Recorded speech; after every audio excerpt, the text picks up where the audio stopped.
Grabe, ang dami nang naipon ko sa alkansya. Ay, nakupit ko pala sa tindahan. Chawot! Ngayong araw nga pala, samahan niyo ako magbukas ng alkansya. Ilang buwan ko pala tong pinag-ipunan. At ilang araw na din tuyo yung ulam ko. Chawot! Binuksan ko na din pala tong alkansya ko ngayon. Kasi napapansin ko habang tumatagal na babawas yung pera sa loob. Nagpatulong pala ako kay ate dyan na kaming dalawa magbilang sa mga naipon ko. At ito pala mga naipon ko mga guys. Gagamitin ko to pambili ng aircon sa computer shop. Matagal na din kasi gusto ng mga bata na magka-aircon sa loob. Kaya pinag-ipunan ko talaga to. Yung mga sukli ko pala natatanggap dito ko nilalagay. Minsan kapag may racket ako, yung sobra dito ko rin nilalagay. Pero madalas yung kalahating benta ni mama dito ko nilalagay. Chot! Grabe din, di ako makapaniwala na nakaipon ako ngayon. Naalala ko tuloy ng bata pa ako. Yung alkansya ko yata umaabot lang siya ng 1 week. O kaya 3 days lang. Kasi kapag nagutom na ako, babasagin ko na yon. Tapos 20 lang din yung laman.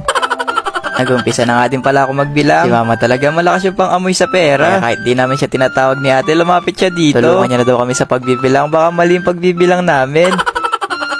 Pero kapag nahulaan mo kung magkano to, bibigyan kita ng 20 pesos. Chot! Iniwahiwalay nga namin yung mga papel tsaka yung mga barya. Siyempre para di kayo mahirapan magbilang.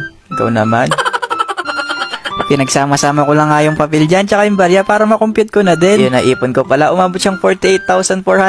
Pero alam ko mababawasan pa yun. Kasi naman kanina pa nakatambay si mama dito. Kaya binigyan ko na lang siya ng 5,000 pesos. At limpak-limpak na pa premyo. Chot! Pero pambayad na yun ng kuryente.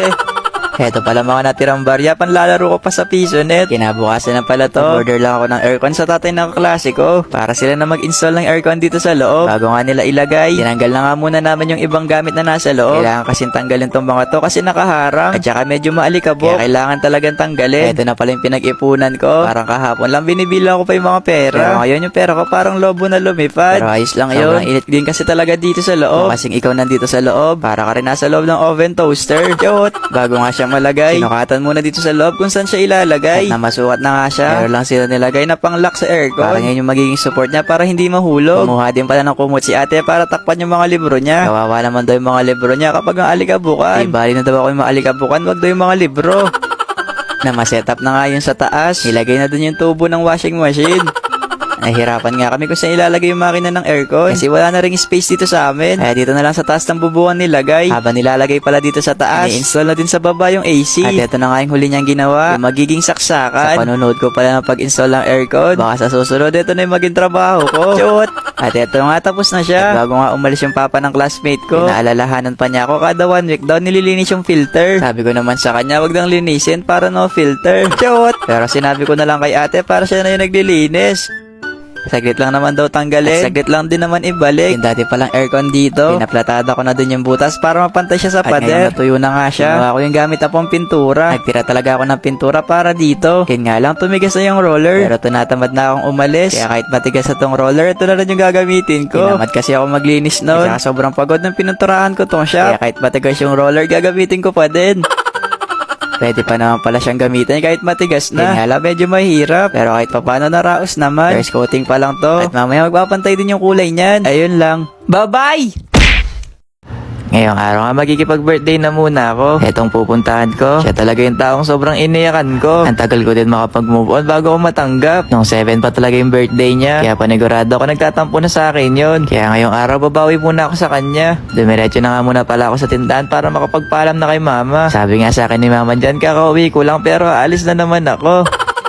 Bago ko nga siya puntahan, dumaan na muna ako sa designer ko kasi may ipapagawa ako dito. May attendant kasi ako ng Halloween party. Kaya pumunta ako dito para makapagpagawa ng costume. Ang bait nga ni Sir Rob dyan. Kasi kahit ilang araw na lang din yung event tatapusin daw niya. Excited din ako dito sa kalalabasan kung ano magiging resulta. Nagpaalam na din pala ako sa kanya kasi may pupuntahan pa ako na magbe-birthday. Last week pa yata yung birthday niya. Nagtatampo na sa akin yun kasi di ako pumunta. Nagkasunod-sunod din kasi yung mga trabaho. Pero ngayong araw babawi naman ako sa kanya na medyo malapit na nga ako. Sumilip na nga ako dito kung tapos na siya maligo. Charot!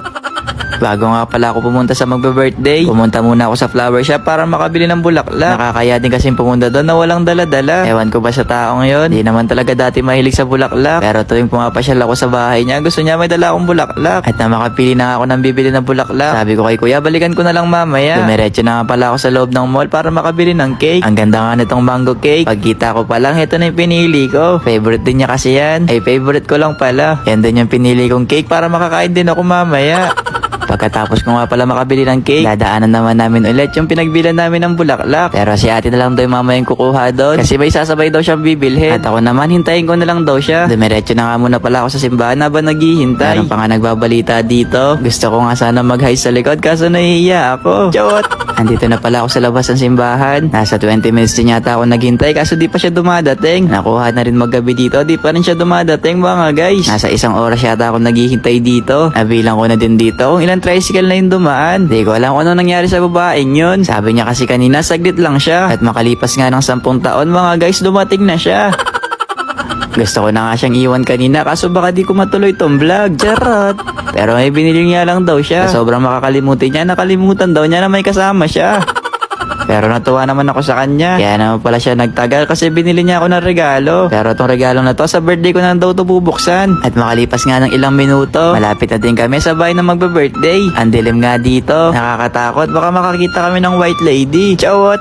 Yung pinuntahan pala namin ni ate dito si kuya. Nag-birthday siya na October 7. Ngayon lang kami nakapasyal kasi sobrang busy. Sobrang dilim nga dito kaya nahirapan din ako kung saan siya nakapwesto. Kinabi na nga kami sa pagpunta sa kanya. Hindi na rin kasi pwedeng ipagpabukas, baka magtampo na sa akin si kuya. At saka bukas alis na naman ako na maaga. Kaya kahit maghanong oras na mga guys, diniretso na namin dito. Medyo nakakatakot nga lang sa loob. Pero tinuloy na namin ni ate kasi baka ilang araw na naman kami hindi makapunta dito. Gusto nga namin siya gawan ng money cake. Kaso nga lang baka may multo na manghila dito. Yawot! Birthday to you. Happy birthday to you. Happy birthday, happy birthday. Pangalawang taon na din pala to na hindi namin nakasama si kuya. Noong una sobrang hirap mag-move on. Pero habang tumatagal, kahit pa paano nawawala yung sakit. Gusto ko sanang i-wish sa'yo more birthdays to come. Kaso nga lang wala ka na. Yung pangarap mo pala sa akin na pagbablog, eto na unti-unti tinutupad ko na. Yun nga lang yung tawag nila sa akin, charot. Sana lang talaga napapanood mo ba yung mga ina-upload kong vlog. Happy birthday ulit kuya. Miss ka na namin magkakapatid. Love you. Ayun lang. Bye-bye! Pagising ko nga nakita ko si Lola malungkot. Kaya tinanong ko siya bakit malungkot yung lola ko. Chot! Ba't ang lola ko? Alis na nga. Inaya ko nga ngayon maglagaw-lagaw si Lola kasi nagtatampo to sa amin. Hindi kasi kami nakapunta ng birthday niya. Kaya ngayon lang din kami babawi. Eto si Lola ng birthday niya. Eto yung time na hindi kami nakapunta. Nagpahanda naman kami. Kaso mas okay daw kung pumunta kami. Mabilis ang ligo nga lang yung ginawa ko para ma-celebrate na namin yung nakaraang birthday ni Lola. Hindi kasi talaga kami pwedeng pumunta noon. Kasi nung nag-birthday si Lola, bumabagyo sa amin. Na makapagbihis na nga ang lahat. Sumakay na din kami sa nirentahan kong taxi. Charot!